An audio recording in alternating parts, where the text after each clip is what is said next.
पहली बात तो यह कि हैट्स ऑफ टू यू कि कल आपने नेशनल असम्बली में इतनी बड़ी अपोजिशन की ऑनस्लॉट के बाद पहली बात तो यह कि हैट्स ऑफ टू यू कि कल आपने नेशनल असम्बली में इतनी बड़ी अपोजिशन की ऑनस्लॉट के बावजूद बहुत ही कंपोज्ड वे में आपने अपना एड्रेस डिलीवर किया and you are absolutely clear in your views and thoughts. Let me appreciate first. Sir, गुजारिश ये है कि इन्फ्लेशन के बारे में आपकी जो फाइंडिंग्स हैं, इम्पैक्ट है, उससे वो मेल नहीं खाती. तो मैं ये जानना चाहता हूँ कि क्या गवर्नमेंट के पास इतने ही रिसोर्सेज की लिमिटेशन है कि लिमिटेड हैं कि वो इस मामले पे थोड़ा सा हौसला करती. क्योंकि कल आपने देखा सरकारी मुलाजमीन जो थे they were outside on the roads और दे वर डिमांडिंग के 50% किया जाए और आपने बहुत अच्छा किया कि 6-7%, 7% से जंप करके आपने 10% किया. अगर इसको कुछ थोड़ा सा इतना कर देते कि उनकी जो डिमांड है उनके आप कहीं करीब पहुंच जाते. देखिए ना, गुजारिश ये है कि आपने फिर पेंशनर वो बेचारे तो मजलूम लोग हैं जिनसे आप बहुत खफा हैं. आई नो दैट कि पेंशन का जो इस वक्त स्केल है, जो लेवल है, वो इतना है कि गवर्नमेंट के एक्सचेकर पे उसका बहुत बोझ है. लेकिन since they are drawing this money और आप दे रहे हैं तो उनके ऊपर भी कोई नज़र करम होनी चाहिए थी. एक बहुत इम्पॉर्टेंट सवाल मैं करना चाहता था. एफबीआर के चेयरमैन साहब तशरीफ़ ले गए हैं. आपने मिनिमम जो सैलरी है वो रखी है 37,000 रुपीज़ ए मंथ. मैं चाहता हूँ बुसाल साहब बना दें, आप बना दें. एक ऐसा शख्स जिसके 2 बच्चे हैं, जिसकी बीवी है और जिसके घर में ज़रूरतें क्या हैं, क्या ये 37,000 रुपये में किसी एक छोटे से घर का बजट बन सकता है? और एक छोटा सा सवाल और है कि क्या आप इकॉनमी को डिजिटल की तरफ ले जा रहे हैं या ये इन द लॉन्ग रन, चूँकि हमारा बहुत बड़ा कैश का इनफ्लो है, तो क्या ये कैश इकॉनमी हमारी चलेगी और ये कब तक इसके बारे में सूरत हाल वाज़ी हो सकेगी? Thank you very much. बहुत शुक्रिया जी आपके सवालात का.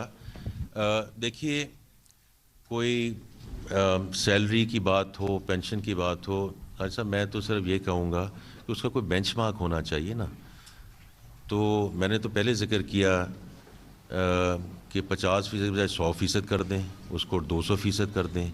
लेकिन जहाँ भी हम वेदर इस प्राइवेट सेक्टर और पब्लिक सेक्टर, उसको हमने किसी चीज़ के साथ बेंचमार्क तो करना है ना. अगर हम कह रहे हैं कि जो इन्फ्लेशन है वो नीचे आ रही है, तो उसी तरह जो वेदर सैलरी और pension has to be benchmark with inflation. ये कोई पाकिस्तान का रूल नहीं है, सारी दुनिया में और काम जो आलम है उसमें ऐसे ही बेंचमार्क होता है कि इन्फ्लेशन के साथ उसको लिंक किया जाता है, whether is the private sector और the public sector. So I think that's one part of it. और दूसरी बात जो आपने अभी जिक्र किया है, आई थिंक ये भी एक यहाँ फाइनेंस सेक्रेटरी साहब मौजूद हैं कि हमारे पे जो एक चीज़ पुश बैक आता है कि आप टैक्सेस तो बढ़ा रहे हैं, इस दफ़ा हम नहीं बढ़ा रहे. इससे मैंने कहा 2 ट्रिलियन में से इसको ज़रा देख लीजिए जी कि कहाँ से ये एलिमेंट्स आ रहे हैं, थोड़ा सा अगर हम तो उसको.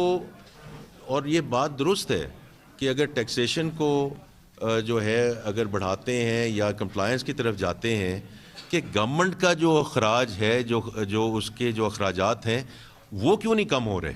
I think is the right push back.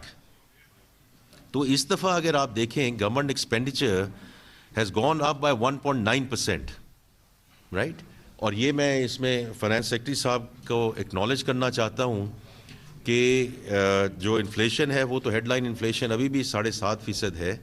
इसमें हमने सब्सिडीज़ कम की हैं, हमने डेट सर्विसिंग कॉस्ट कम की है और कुछ अखराजात हमने बढ़ाए हैं बिकॉज उनकी इस वक्त मुल्क को ज़रूरत है. But this is our response back to those people who are paying taxes in this country कि आप अपने जो फेडरल गवर्नमेंट के अखराजात हैं उनको क्यों काबू में नहीं ला रहे. तो ये हमारी रिस्पॉन्स है कि इस दफ़ा 2% से कम हमारे अखराजात बढ़े हैं. तो बाकी तो सर बात ये है कि जितना मर्ज़ी हम देते जाएं और अगर फिस्कल स्पेस हो नंबर 1 तो हम उसको कुछ कर सकते हैं. لیکن اگر جتنی چادر ہے اسی کے مطابق ہم نے آگے چلنا ہے نا, it's as simple as that. اور ابھی بھی فیڈرل گورنمنٹ یہ جو کچھ دے رہی ہے یہ سمجھنے کی بات ہے, یہ قرضے لے کے دے رہی ہے. Because we start with the deficits.